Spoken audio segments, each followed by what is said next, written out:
Welcome back to Broken Electronics. I'm Lee, and it's so wonderful that you could take time out of your busy day to spend here with me. And I'd like to take this opportunity to wish all of you a very happy Marchintosh. Yes, it is Marchintosh 2024. This is where we are going to explore and experience the wonders, and they were indeed wonderful computers, from Macs of the pre-Intel era. And I've chosen to begin this Marchintosh dealing with the ultimate Mac of the pre-Intels, the Power Mac G5 Quad, on which I'm recording this intro. It's an incredible machine. But, of course, the software is outdated. The operating systems are outdated. Well, let me harken back to some videos that I did a while back. In very late 2021, I installed Sorbet Leopard, which is an unofficial version of the operating system, which brings enhancements to try to bring 10.5.8 Leopard, the final version, into the modern world a little bit more fully than it already is. And in fact, they stylized it as 10.5.9. Kind of cute there. So I did a video where I installed that version, and I did a video where I gave my impressions of it. So basically I'm planning on doing the same thing. However, when I did those two videos, the version that was out was version 1.4 of Sorbet Leopard. The developers, a few months later, did come up with an update, 1.5. Now, I've meant to take a look at that, but life being what it is, there have been a lot of things going on since then. But I thought, yeah, it's Marchintosh now. Let's take a look at Sorbet Leopard 1.5. Is it going to help to bring the Power Mac G5 Quad a little bit closer to real viability here in our age? And if you'd like to see exactly the results of this, please stay tuned. Okay, here we are on the G5 Quad desktop. I have made the provision of removing the Phoenix Linux SSD temporarily and putting in a 256 gigabyte Time Attack drive into the lower bay. So we have here a drive ready to take Sorbet. That 256 should be plenty for testing purposes, certainly. All right. Now, next, let's call back up 10.4 Fox. This is the Macintosh Garden page for Sorbet. This is where the developer hosts Sorbet Leopard. And things here are really very, very clear. We have a listing of what the different downloads are. Download 1 is Sorbet Leopard 1.5. Download 2 is documentation, really, of it. Download 3 are graphics drivers for graphics cards, which I don't have. I've got an Intel Quadro. Download 4, Sorbet Plus. That will probably be interesting to look at once we have the base package installed. We won't deal with that for right now. And similarly, download 5 will probably be an interesting add-on. But our goal today is just to get the base package installed. So what we have to do first of all will be to do the download of Sorbet and then install it. Now, they do suggest here using Carbon Copy Cloner to do that. When I did this earlier, back on 1.4 days, I did this using Disk Utility, but they're saying Carbon Copy Cloner, which I've certainly used many, many times, so I'll do that. All right, what I need to do now is to end this screen recording, do the download. We'll see how long that takes, and then we'll be back to you once that's downloaded. Stay tuned.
Okay, welcome back. We're on a camera capture because this is going to involve a restart.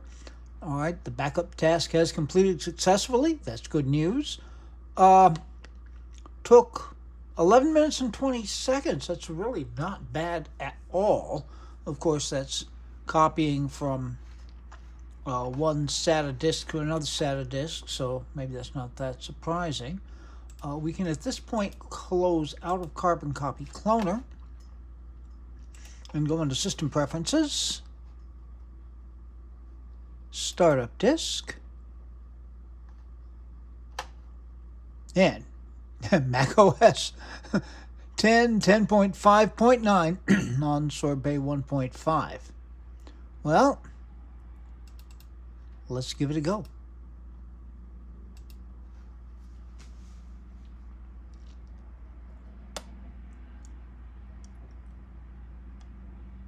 Assuming this works, this has been remarkably easy.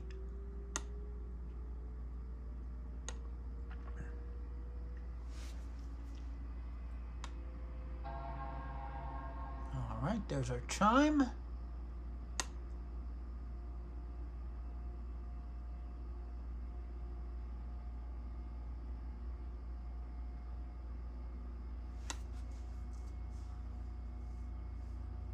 I'm expecting when we did 1.4, we basically went right into a complete installation of Sorbet already, so I'm expecting that's what's going to happen here.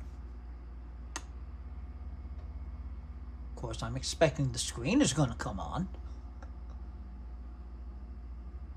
There we go. And the secondary display came on too. And there's the progress wheel.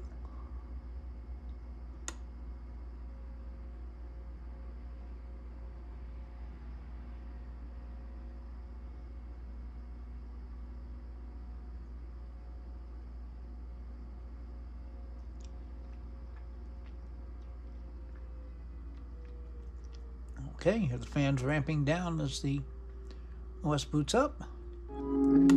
Ah, here we go. Okay, so I'm going to have to go through the initial setup. I'll do that and we'll be back on the desktop. Stay tuned.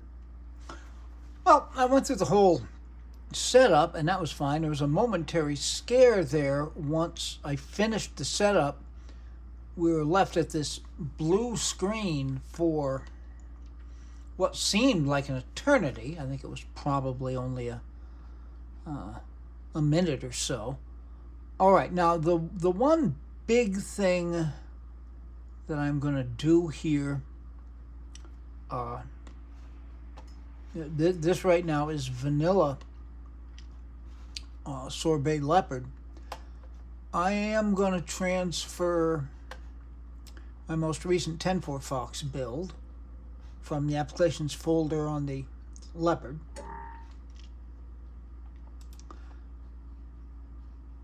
There are a lot of things that we're going to need to do here that will involve downloading some of those tools from Marchintosh Garden that I was alluding to earlier. But we can do that in 10.4 easily. I'm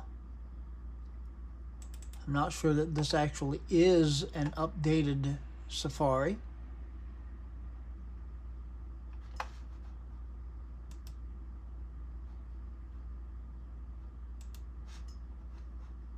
Oh, 11.0.4.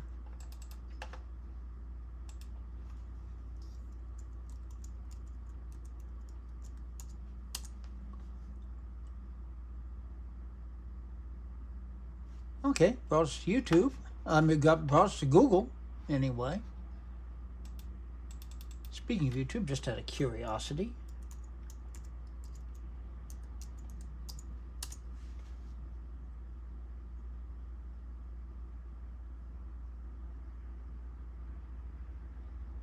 Well, it's opened YouTube all right. Okay. That's interesting. So we'll see what that holds. Now, just very quick observations here. We should look, of course, at about this Mac.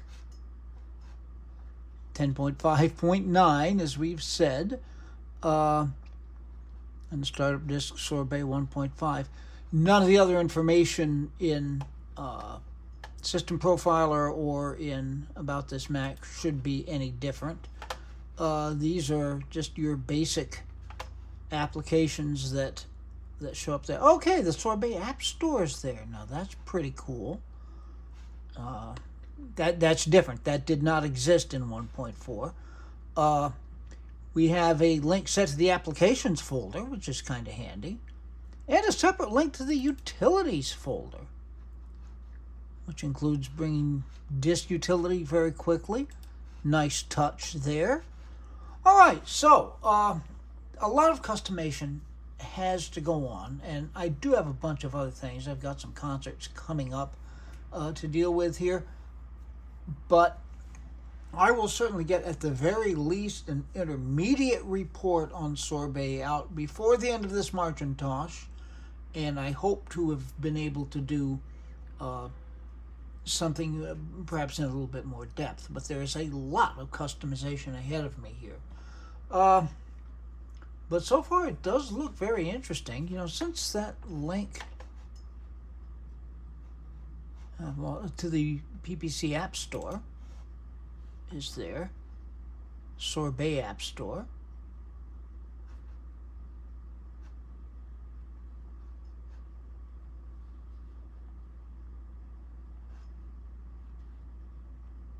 now the problem here is I don't even know what all of these are. Featured Internet.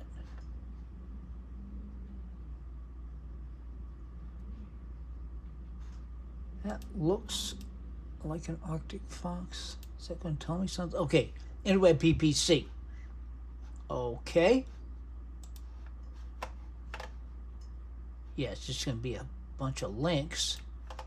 Okay. And what's this? AquaWeb Micro.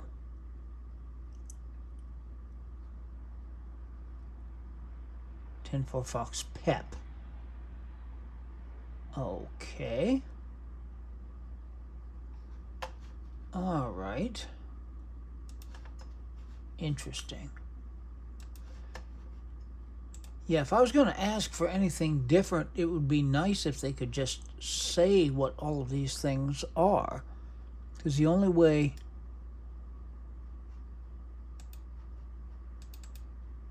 I can see TextMate. Okay. Yeah, this is all going to need a lot of exploration. Taking a look at internet things. Huh. Okay, CyberDuck. Oh! Unofficial 10 Fox Development Toolkit, which of course I use all the time to build new 10 Foxes. Lime Chat. Chicken. Looks like a DVD. Oh no, VNC. Okay, okay. What have we got here? Links 2.2. Productivity.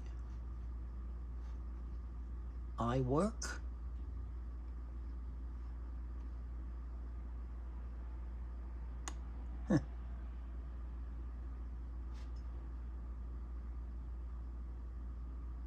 Blender, Maxon Cinema, Google SketchUp, Paintbrush, Pixelmator, Quark Express. Oh, the Adobe Creative Suite. Interesting. Aperture, Xcode, Python, LibreOffice. Okay, they give a link to LibreOffice, to MS Office 2008 and iWork 09. They don't bring in NeoOffice. which I'm very used to. I can transfer that over. What's in multimedia?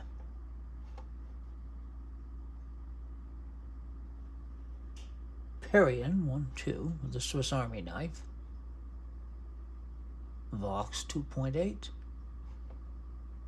Good old VLC, okay, that's a good thing to know. M-Player.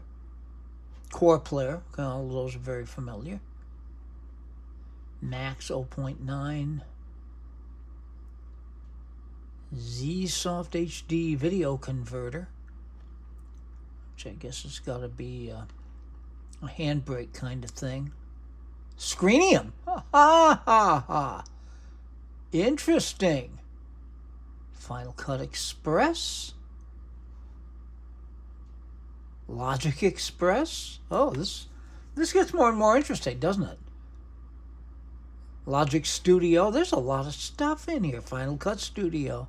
And Audacity, of course. Which Audacity is this?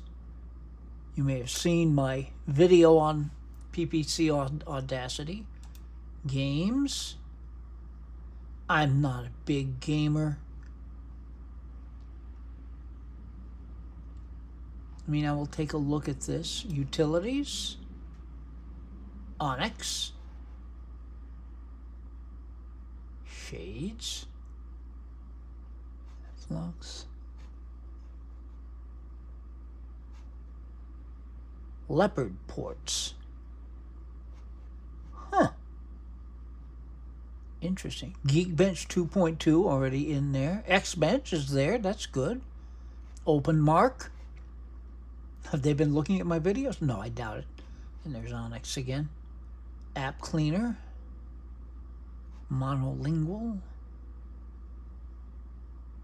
Pacifist.